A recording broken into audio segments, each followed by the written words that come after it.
Hello, this is Chris Robinson, Robinson Ag Marketing, with today's closing grain and livestock comments for Thursday, July 31st, 2025. Well, I don't think anybody's too sad to see July behind us. I feel like smoking the bandit there with the bandit and the snowman. We got a long way to go and a short time to get there, so let's get going.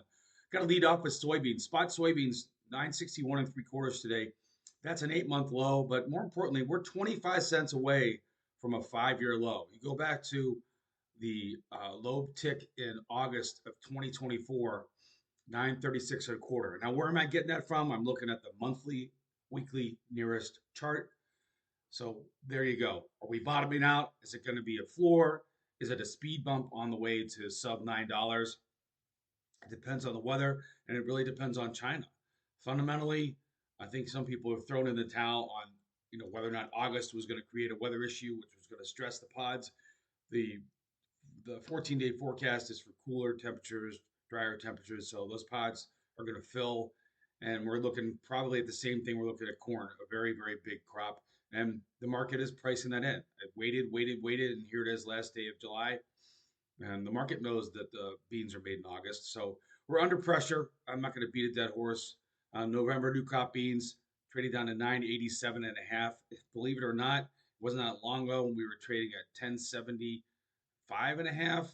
That spike we had after the April uh, swoon with the tariff swoon when we dropped down to 970. So that was, one of those things that was quite a headache. It looked like we might be getting going with something for real, and that was turned out to be the last train out. And the only person that I'm not one of those people that sits here and says woulda, coulda, shoulda. People that do that are disingenuous, and that's the nicest way I can uh, describe that. So we knew $10 was big. Now we're under $10. Now we have to have a plan for how to deal with possibilities of 970 or even the contract low of 960. So that's what we're looking at. If you look at Chicago wheat, it took out 21, but it did settle back above it. It settled at 23 and a quarter, only down half a cent. 516 and three quarters. That's a new contract low.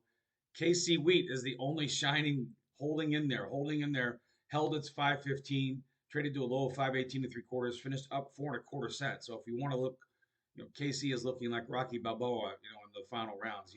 He will not go down. We'll see what happens in the month of July.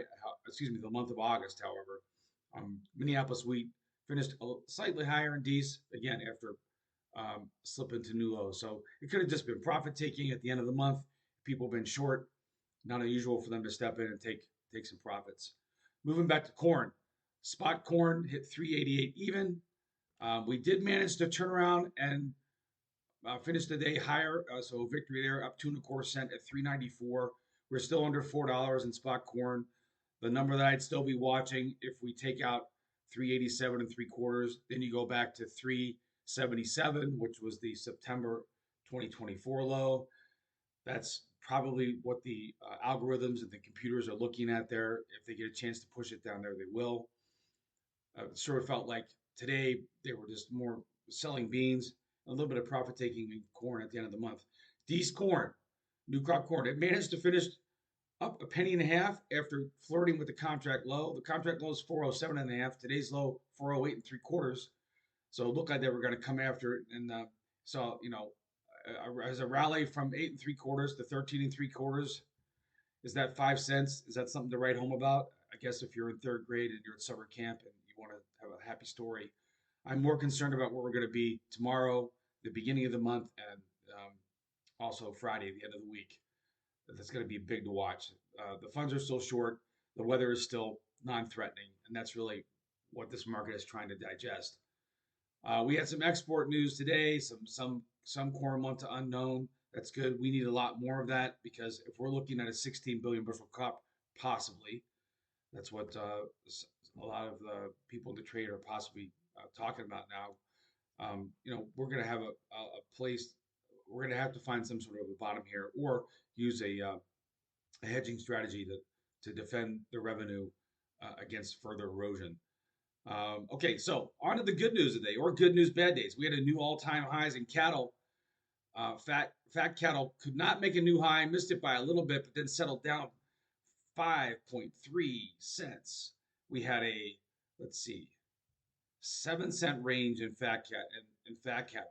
But that's number one. So are we topping out? I don't know. For 5 years, we've had a lot of days like this where 4 or 5 days later we're right back at it higher. So we'll see if this one's for real. Is this the one where we're actually going to get a bigger correction? We will see.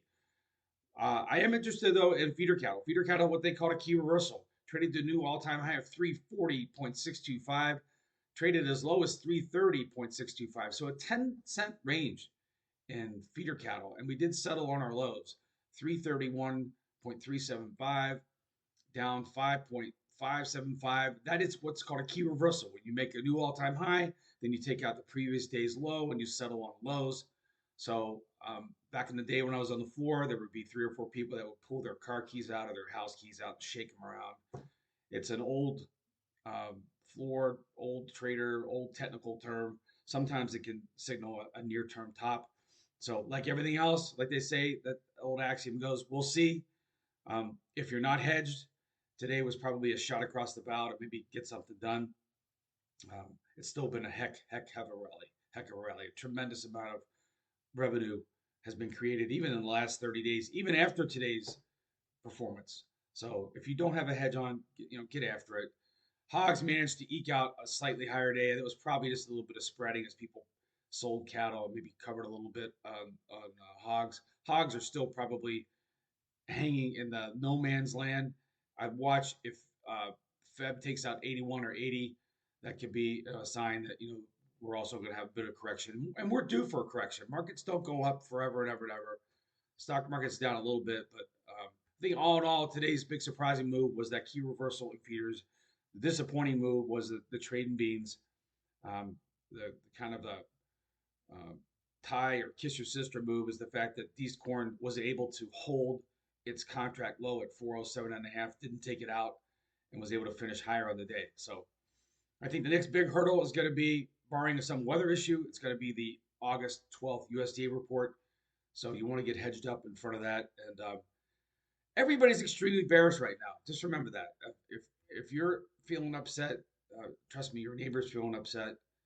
The only people who are probably happy are end users, and they're getting an opportunity here to pick up stuff on the cheap. So that August 12th report represents opportunity. I've been doing this long enough to know that the market can turn at any time.